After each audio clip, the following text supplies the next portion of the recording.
All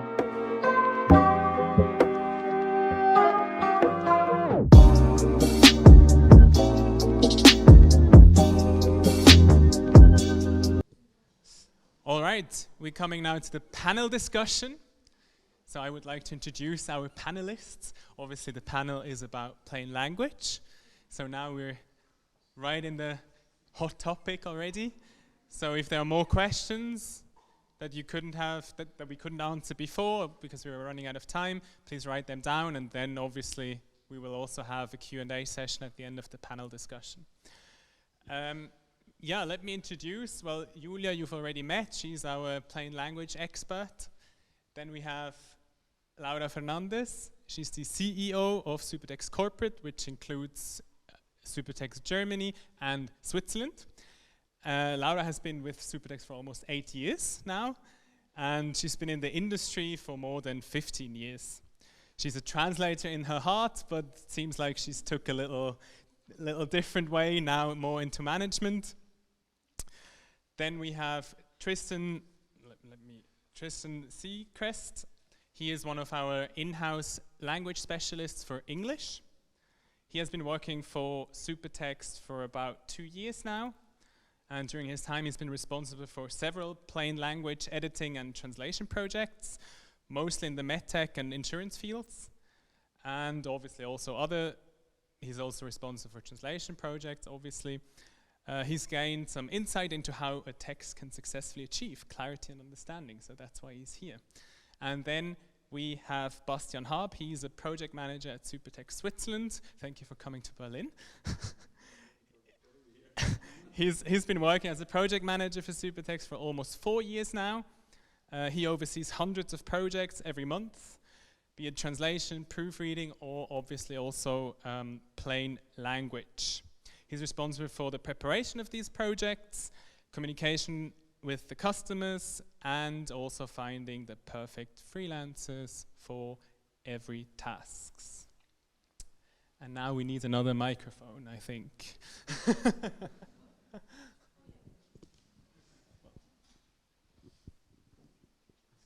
Ich glaube, startet sowieso mit dir.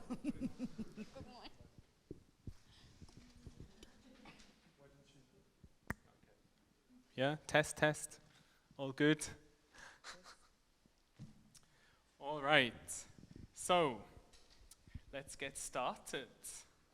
Maybe, Julia, I would like to ask you first. We've seen that 60% of the population doesn't understand 80% of the communication. But why do companies then still communicate using complex and complicated language if it's so obvious? Well, the problem is it isn't that obvious. People are getting, like I said, more and more aware of it. And it's actually a really complex process for them to change it. And people are more reluctant to be like, oh, we've done it like this for years, why should we change it? And they are not, they don't really understand what the problem for level B1 readers is. Maybe, Laura, what does Supertext do for plain language? Do we have certain contents in plain language? Yes, in fact we do. So generally speaking, I would dare to say that already if you look at our website, it's probably not 100% plain language, but we've always made an effort to write in a very easy, enjoyable and understandable way. But indeed, we did something like the privacy policy. We wrote it in plain language. So on one hand, to comply with the GDPR requirements, but also for you to understand it, because it's horrible to have such a text and nobody will understand it.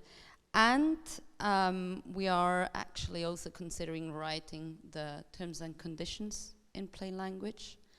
This involves legal consequences because, well, at the end you have to make sure that it's correct what you're writing. And in a further step, we'll probably at some point even rewrite our framework agreements with clients and our SLAs. So we really want to be understood. All right, thank you. Maybe Bastian, maybe you can tell me, are our clients aware of plain language? Well, it depends a little bit because bigger companies with established communication departments are more usually aware of it, that it exists, or at least are aware that there's a need to communicate plainly and clearly with their customers. And with smaller companies, we find more often that they aren't even aware that such a need exists, or they just never have really thought about it. And well, that's actually a good thing for us because it allows us to teach about plain language and clear communication and establish ourselves as experts in the field and, hopefully sell the service as a consequence. And how do you convince these clients to spend that money on plain language? Well, I think personally that communicating clearly and plainly is a matter of trust and respect. So if a company communicates in a complicated way, they're just doing it, they're essentially putting themselves before the reader, and they're just communicating to get their message out without paying any respect towards the reader and their ability or inability to understand the text. And on the other hand, if a text is there for me clearly and plainly to understand, that builds for me a lot of trust towards that brand or that company. So there's a lot of potential value in plain language, and then usually illustrating that potential value to the customer is where I start when I'm trying to sell plain language to them. All right. So Tristan, let's imagine Bastian has sold some plain language projects to the client. What do you need from the client in a briefing as a linguist? Yeah, that's a really good question, because I feel like it stresses something that's very good about plain language, which is you need to get information about the audience. Who is the text going to be for? Who is going to be the reader for the text? And also, it's really great when the client can tell us what the text needs the reader to do. For example, when we edit patient information brochures for a medtech company, for example, we need to understand what does the patient need to do once they have this brochure. Should they ask their doctor for more information on certain points? Are there things that they must know for regulatory reasons? These sorts of guidelines are very helpful. And yes, as well, mentioning regulatory requirements, if there is any information that is essential and cannot be skipped over or must be included in the text, we can distill the essence of that, but if it must be there, well, we must put it in. Mm-hmm. And Laura, how do you justify these expensive prices to the client? Do you think it's expensive? So apparently, let me just quickly No, add something. So apparently, this is a fact, plain language is more expensive than copywriting. And my question, why is writing such a simple text, why is it so expensive? How do you justify that? So if we all listened to Julia just before, we all know now that you have to take trainings, and it's not just trainings, it's an ongoing process to become a plain language specialist, so you're paying a specialist. Plus, there's a lot of preparation before you actually start writing. That applies, I think, to all writing processes. And I would even dare to say, yes, the price is clearly higher, but if you think of that a client wants to sell a product or a service, so if they don't understand it, they won't buy it. So we're actually helping them, increase their revenues. So at the end, the return on investment is justified. And then maybe, Julia, one question for you. Why do we actually have to adapt our language to the people that are not capable of reading a text? Should we not ensure that people speak better their language instead of writing everything in plain language? That question is actually quite common, but it's actually a question from people with a level C1, C2, because they're like, I've acquired this level, why shouldn't everyone acquire it? Well, we would have to change the whole system, the education system, and it's actually much more difficult to ensure that everyone reaches this level. And bear in mind, if you want to become a German citizen, you only need level B1 German 2. So you don't need level C1.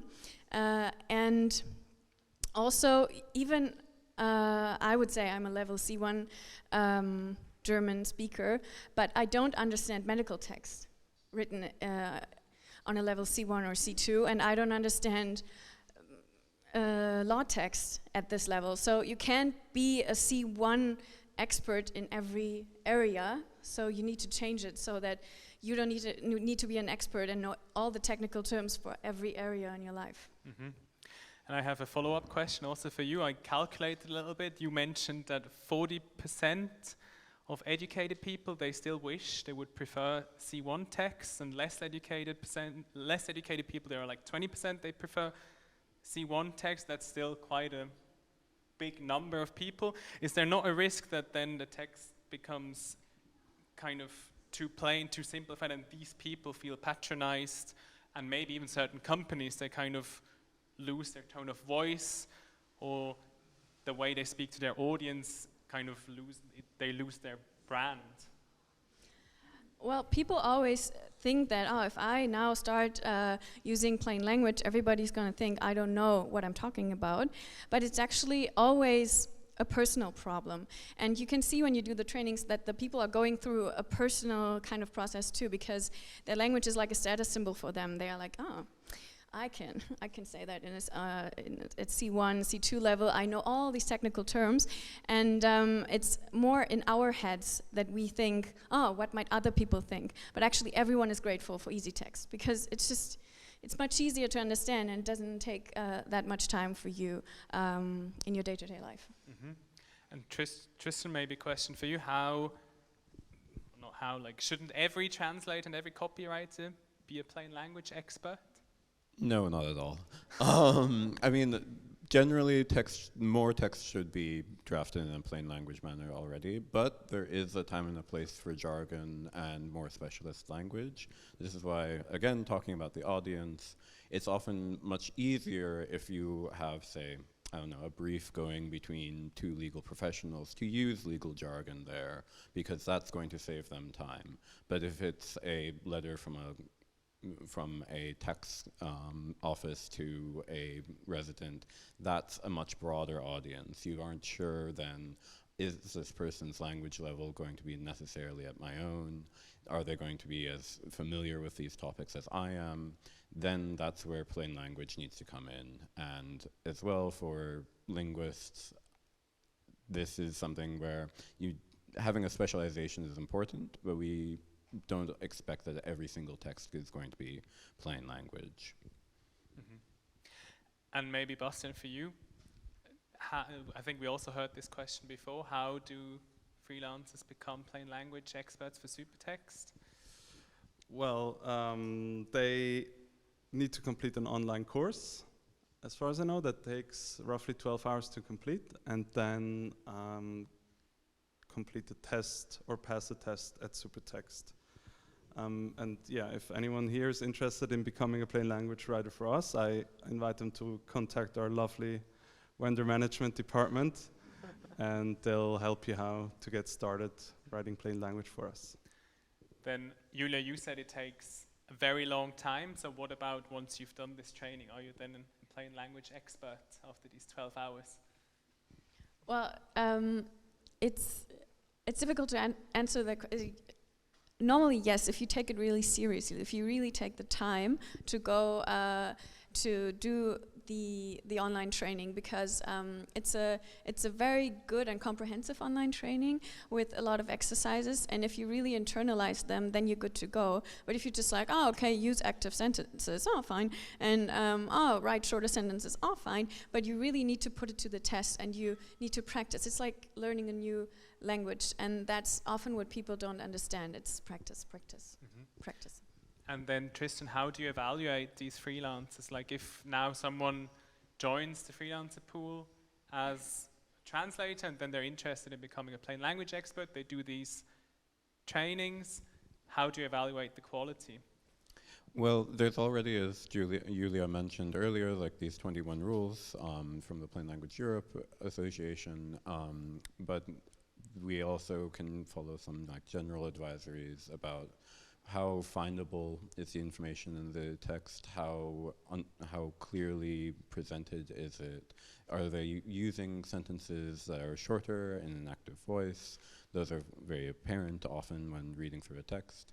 And as well, like how, like you can already start asking yourself, like, how do I feel when I read this text? How, like, are they answering the questions that are coming up in my own head when I'm going through and reading this text? And at the end of the text, you can also understand, do I know what to do now? Mm-hmm. And I imagine you're also giving regular feedback so that then they can learn and improve. Yes, of course. Yeah. Maybe a little different topic for you, Laura. How does the sales team approach plain language? How could you, or what does Supertext do to make clients aware? Or maybe different, like how often does it come up in sales discussions? How often does plain language come up? So our typical clients are mainly, or very often, communication specialists. So we very often work with the communication department. So when we start talking to them, you know, it's not that you go and say, so what about plain language? But you try to understand how they communicate. So for translation, it's very important to have their style guides. So it's actually very easy to bring it in to say, so how do you communicate? Is that a topic? And sometimes it's just they're interested in that. Sometimes they say, well, it's a topic, but we're not quite there. So we try to maybe offer workshops. In the best case, we do the rewriting for them. So there are several approaches, but what I see from the outside is that it is, at least in Switzerland, I don't know, in Germany, it's a topic for all of them because they want, you know, their clients, their target audiences to understand them, and they want to sell their services. But it's very hard to bring it through the company. So the Generali example is quite a good one because they approached us. We weren't translating for them at that point. So this was really just the plain language client. And what happened, this was really a top-down approach. So the CEO, the management decided we want to change our communication. We want to change our language. We have to start and, you know, make people familiar with this, and that works. So if, you know, you can do little things, that's a huge potential for us, but we're just at the beginning. You mentioned these plain language courses. Maybe Bastian, maybe you can tell us how it works to organize these courses, whether these kind of orders from the project manager side, whether they're different to manage compared to translation orders. Well, there's more work involved on the client-facing side because, yeah, as it's been mentioned before, plain language still isn't like the most well-known subject. So there's probably more explaining of the service, what's the extent of it, what it really is, what it really isn't.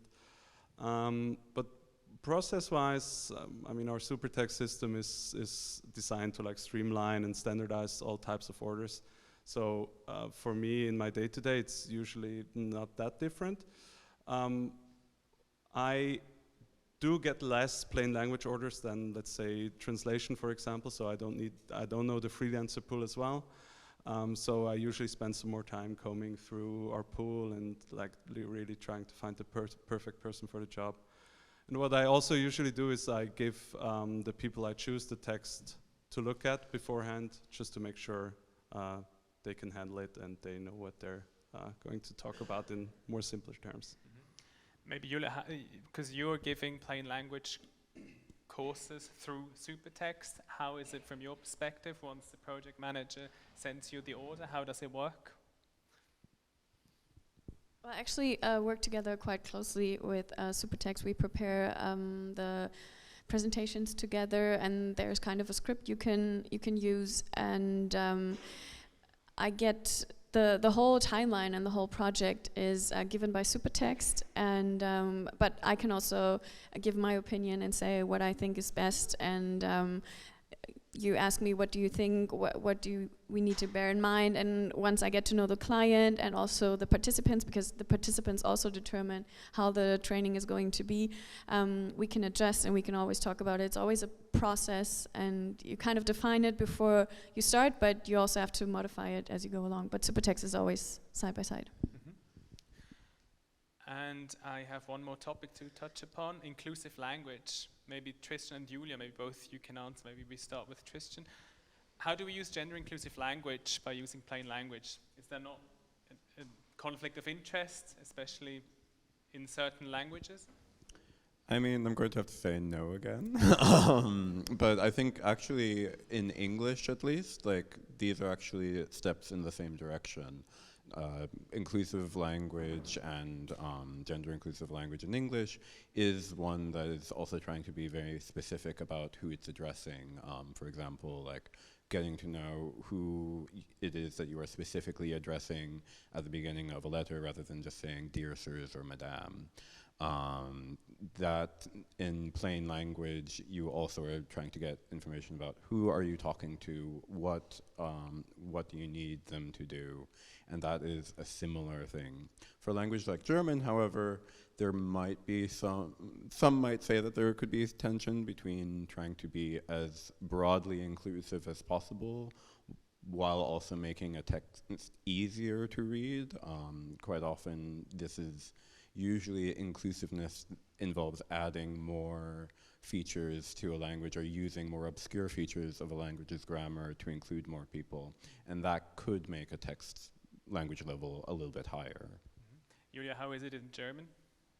In German, it's at the moment, it's recommended to use the female and the male form because it's much easier. Because some people don't really know what the star is supposed to mean or the colon or whatever, and it's much easier to use the female and the male form right from the start. Even in plain language? Yes. To say, I don't know, Mitarbeiter und Mitarbeiterinnen, or for Mitarbeiter, you could use the generic Mitarbeitende. People understand even at a B1 level, but it's always better to make sure you use female and male. All right. I have one last question for all of us. Maybe we start with Bastian. Which text would you personally like to have written in plain language? Do you have an hour? No, I have a huge pet peeve about cookie disclaimers. You know, those little pop-ups on websites that ask your permission to, you know, essentially track you, save your cookies or whatever. I mean, the user experience with these is usually awful to begin with, and then them being riddled with IT terminology really doesn't really help their cause. So I'd like to be, you know, able to understand better what I'm agreeing to, and especially how to, you know, decline. Tristan, what about you? I could come up with several examples from my life recently. Most interestingly, perhaps, notices from film companies that they're filming in your neighborhood. Those are somehow extremely confusing to read, and they usually put the title of the film in really big letters and then don't tell you anything about, like, what should you do?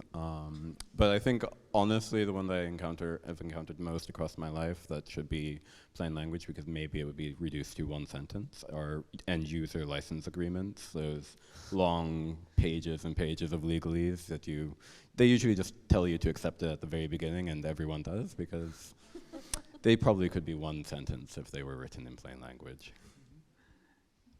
Yeah. Lara, what about you? My list would be huge as well, but to make it short, probably instructions for use, because I realize I always start reading them, and at some point I just start building it by myself. And insurance policies. I have no idea what I'm paying for. I mean, luckily, I've never really needed anything big, but yes, that's horrible. And what about you, Julia? Well, I would agree with your last one, and for me, I would like to have a how-to guide for my taxes in plain language. That I don't need to pay so much, or that I have to pay less taxes. But for me, it's also the package leaflets and everything that concerns the medical world, because the end users are pretty frustrated, and it's actually there's a huge risk if they don't understand what they are taking or how to take it or what could be the side effects. So this is actually really, really important. Cool. Well, thank you all very much. I would like to open up now for questions. If you still have questions about plain language, feel free. Someone will go around with, maybe Juliana, could you go around with one of the microphones if someone has questions? If there are questions? Or if you want to ask questions in plain, to say it in plain language?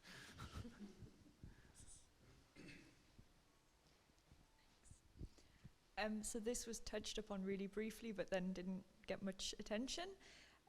But this point about like a company brand, a company identity, I'm not sure who is best placed to answer this, but like, do you think that it's possible for a company to use plain language and also maintain a brand identity? Maybe Julia, you maybe have an answer for this? Yes, definitely. Because what do you actually mean by brand identity? What specifically are you talking about? I mean, it could encompass a lot of things, but I'm just thinking if we maybe reduce is the wrong word, but if you put the information into plain language and these rules kind of limit what you can do with the language, then maybe everything ends up sounding the same. And therefore, like your tone of voice or your kind of marketing strategy or whatever becomes a little bit diluted, perhaps? Or do you not think that's the case? I don't think it's the case, because actually just not using that many technical terms and saying what you want to say in a straight way always benefits the company. And normally the brand identity is, oh, we want to sound young, and we want to be, a lot of startups want to be straightforward. For example, if you read the ads for N26, they are straightforward. They are normally in plain language, and it doesn't really say anything about your company. And I don't know. It's more like the tone. You can keep the tone of voice even in plain language. It's just a matter of how you say it, and even the guidelines for how you want to address, how you want to come across, they can still remain intact and be used in plain language. Maybe Laura, maybe you have to add something from the company's perspective? I don't know if it's true, but I would even dare to say that you can even improve it, because you're clear. You know, you have to think about it, about your values, about how you want to be perceived. So no, I'm convinced that if a company is aware of plain language and what they can reach with plain language, they can even sharpen their positioning. So they should all do it. Okay, thank you. Yeah, I see another question. Two other questions. Just two little points. One on the question just asked about brand identity. I actually think plain language can be a huge part of a brand identity, and it can be a massive competitive advantage if you're, say, an insurance company, let's call them, and you have a website, your policies, and then if you structure them in plain language, then that becomes part of your identity. Everyone knows, oh, that's I don't know, Thwacko, that's the insurance company that has really cool language. I'm going to go with them. Second comment, you mentioned about instructions for use, and what was the other example? Beipackzettel, like the packaging, like with pharmaceuticals. I translate a lot of instruction manuals, instructions for use, and we have in technical writing we have our own sets of rules and guidelines to use that basically are plain language, and it's very important to follow, especially safety things, safety instructions, and how to operate a machine and things like that, which are essentially the same points that Julia made in her presentation about using active language rather than passive language and things like that. So it's important in whatever area you work in or translate in to sort of understand the norms and the conventions of writing for that type of text. Yeah, there was another question somewhere in the second row, I think. I try to explain what are my thoughts. It's about the process. As I understood, for the plain language projects, there could be two kind of projects. The one is to instruct the client that he delivers plain language projects. But the second can be that the client asks Supertext to change a text into plain language. Exactly. I understood correctly. Yes, exactly. Okay. Now my point is these plain text projects basically concern one language, for example German, or for example Italian. But then if translation comes into the offer, the question is, if you have, let's say you have a big client, then, as Laura said, that's why my question, when you have a new client, then you try to discuss with the client with the communication specialists about the kind of language they want. And then they say, yes, very good idea, or no, we don't want. If the client says, yes, we want a plain language, they deliver the text to be translated. Do you check within Supertext if this text is plain language to be translated, and if it's translated, I say it will automatically be simple French, simple English, or whatever. I hope I could explain what I wanted. What you mean. So if we start talking to a client and they say, oh yeah, that sounds interesting, plain language, that's the way we want to go, that's going to be a very, very long process.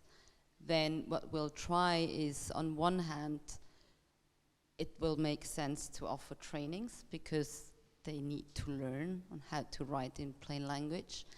And in a second step, we'll offer rewriting existing texts in plain language because obviously they're still not doing it. So if, for example, Generali, who's really, this company is really, has started that, I think, 4 or 5 years ago.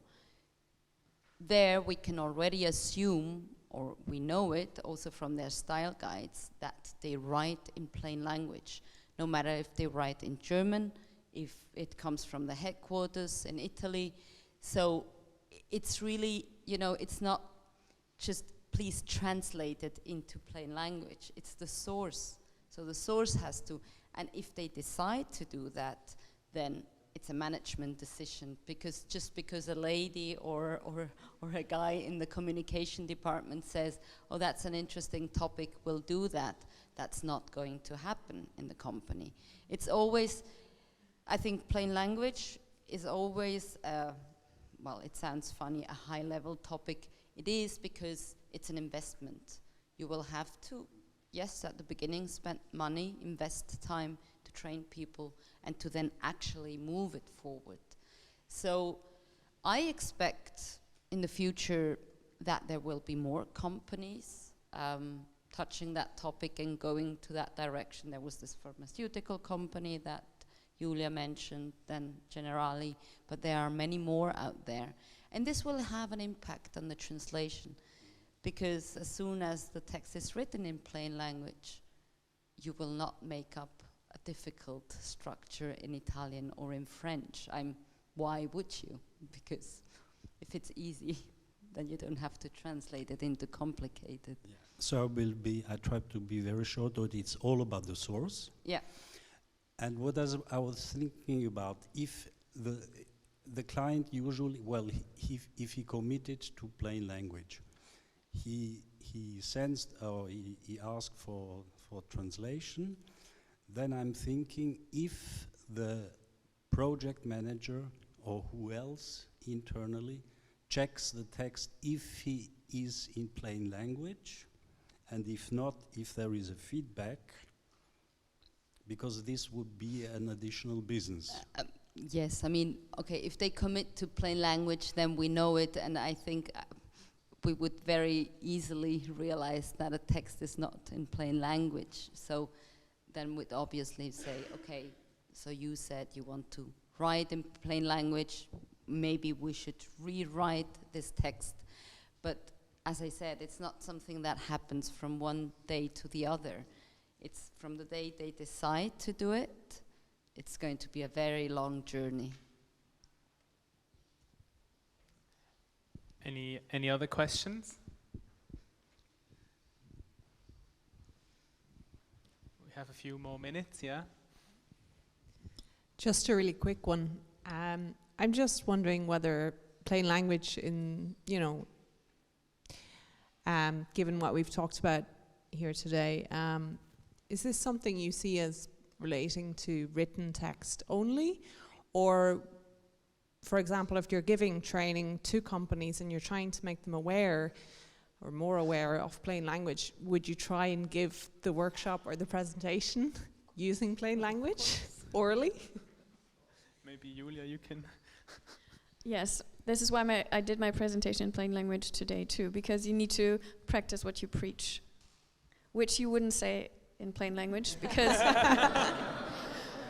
you need to do, or you need to apply what you're saying, because you should avoid metaphors and figures of speeches. Sorry.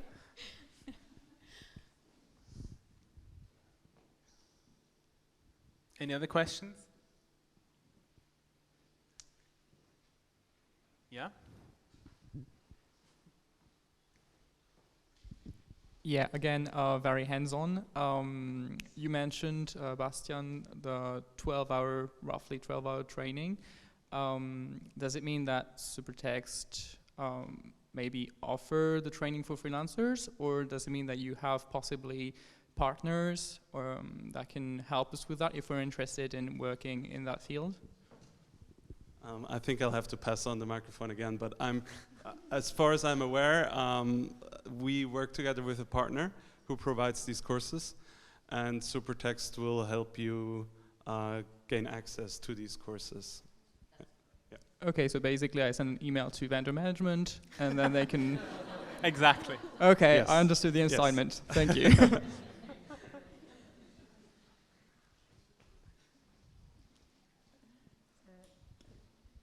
These practice courses, 12-hour courses, are they offered in any language or just in German? So, from what I've seen on this Plain Language Europe, there are several partners.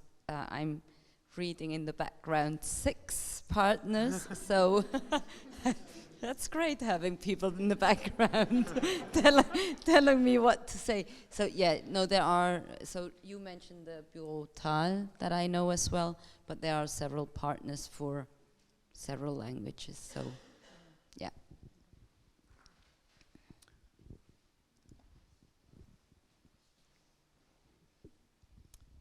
I prefer to talk in German, if it's okay.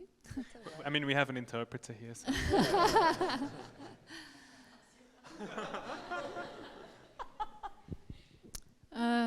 Gibt es im Bereich Automatisation oder gibt es da eine Entwicklung?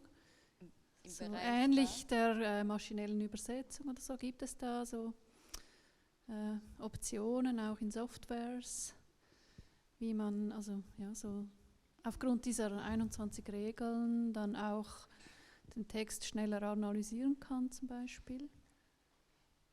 Maybe let me repeat the question in English, or Yeah. maybe we'll give it to the interpreter. This was not negotiable. It's fine. We'll talk about it later. So the question was, if I understood it correctly, so if there's a way to integrate plain language into machine translation, if you put the 21 rules, or if you know the 21 rules and you can already implement it into the machine translation tool, right? That was, yeah. So I don't think that there is yet. But what there is already is that there are tools to analyze a text to see whether it's written, whether it's understandable. So that scans through and will like highlight so the pieces of information or all the unnecessary words. That's actually quite interesting because, well, what Julia showed before, how do you understand the text? So actually, it's like a scanning thing, and then you have the C1 text and then the B1, and it clearly shows where the problems are. So that exists. I don't know, I mean, machine translation and in general artificial intelligence is so fast, so I can very well imagine that at some point you can integrate certain rules into a learning system, but as far as I know, there's not. Maybe Tristan, have you ever used one of those in a plain language project? I actually haven't, because I think there's also another important element here, which is still a plain language text is not just plain language because you've gone through and changed some of the wording or like taken the word, I don't know, abrogate and turn that into like take back or something like that. It involves also deep restructuring of a text very often. You saw this actually in Julia's presentation where she took a bit of that long like Darlene's text and turned it into a numbered list. And that's something that who knows with advances in AI, of course, but that's not going to be able to be detected by a machine necessarily as, oh, I need to implement a list here, for example. Sometimes, in certain cases, perhaps, and who knows in 10 years. But for now, there's still like an important human element to this as well, because what a plain language text should be doing is getting a human to do something. It will be interesting to see when our coding is written in plain coding, but that's still a few years from now, I think. We have time for one more question. The last one. No more questions? All right. Then thank you very much to the panelists. Thank you for being here. Thank you, Lucas.